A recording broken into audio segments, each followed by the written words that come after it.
Hey guys, Jedi270 here. This morning I was on YouTube looking at my good friend. I gotta spell it out. RVYSUP. The guy does a lot of law enforcement die-cast cars, and he does a lot of GBBR builds. He's very knowledgeable, and everything that he talked about paint this morning got me to thinking. Okay, I'm not an expert on anything. Okay, I paint my own guns.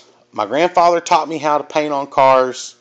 He taught me about finish. He taught me about the different paints and different things because he was a body man for years. And I've learned from my mistakes. So I'm going to share some with you. Okay. He talks about fusion. Now, a lot of things about me and this guy that we just don't get along on some things. But when you agree on everything, one person's not needed. So he likes fusion on plastic. I hate it. Why?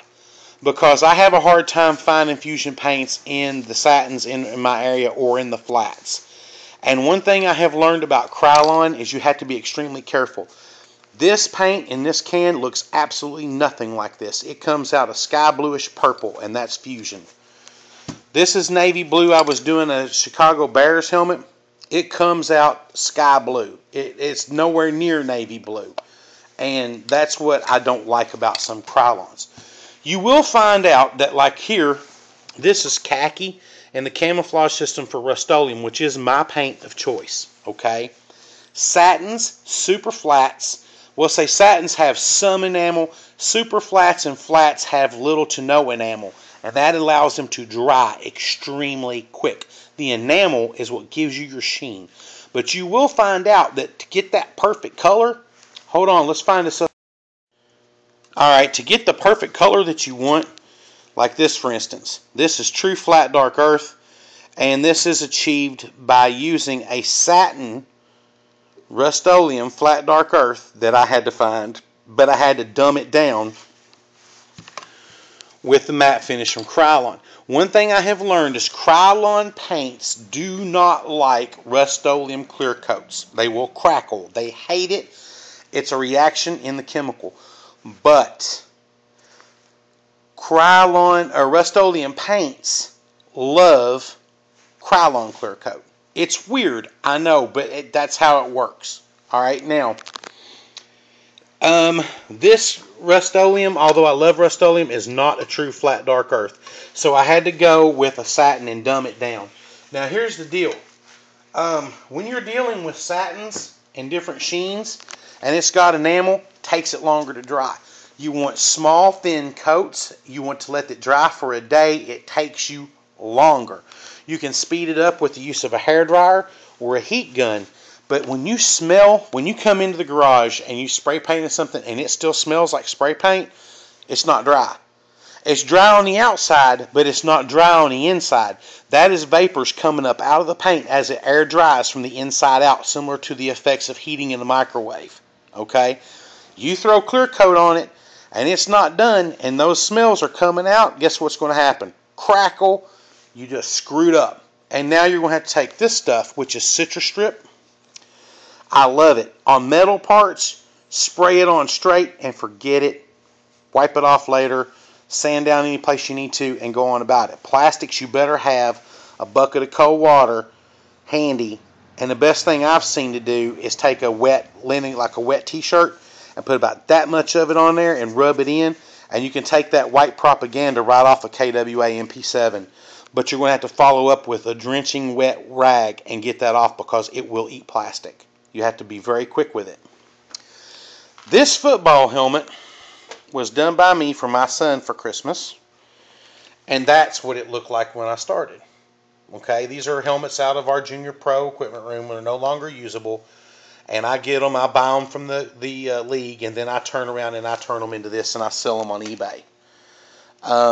When I used this fusion and this navy blue here to do a Walter Payton helmet for a friend of mine's dad for Christmas last year, in order to get it to be true navy blue, I had to employ some of the tricks that my granddaddy taught me.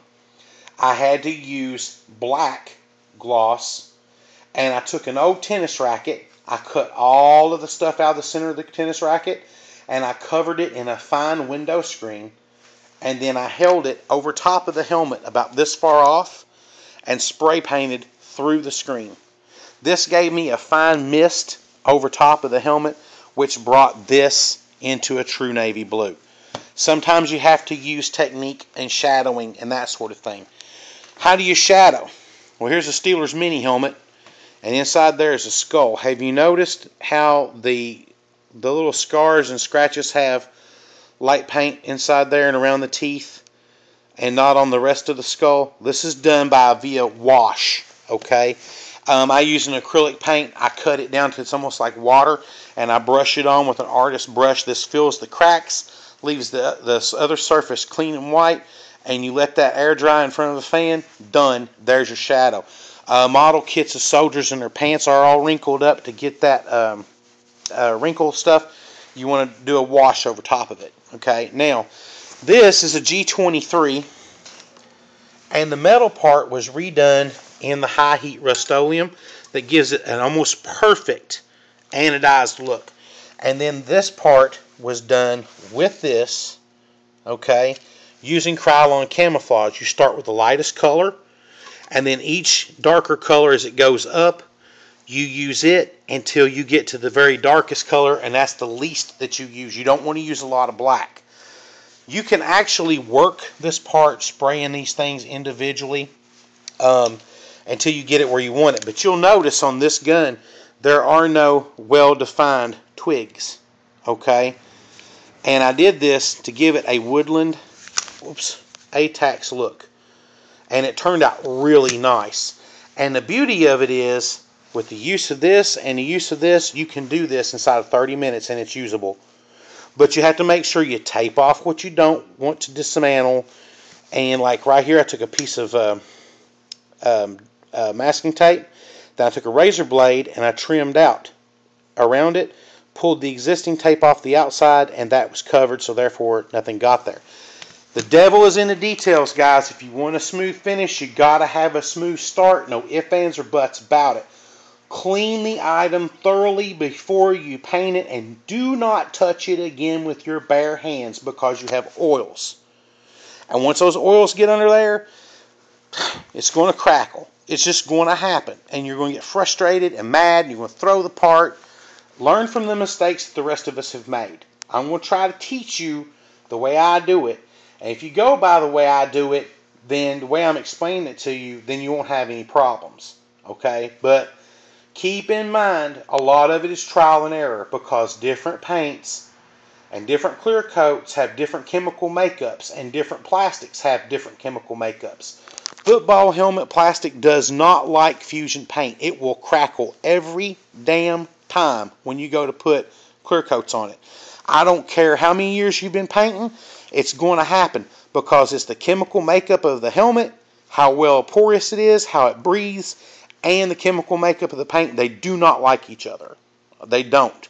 So therefore, I do not use fusion at all. I use the Rust-Oleum camouflage system on any plastics and on any metals that I paint because these things work. I love them. Now, the Cactus Hobby mask. This one had a bright green here. I've done that in black. This was not gold. I felt like it should be. And the little dents and dings and all these crevices are a lot darker than what they used to. They look like they've been hit with the broadsword. I achieved this by using an Elmer's paint pen. You can get these at Walmart for about $2 a piece. It's a chisel tip. It's easily controlled. That's how I did all the paint here. Cactus Hobby already has really awesome paint effects on their stuff, but they can be so much better if you take your time and do them the way you want them to be. I paint everything.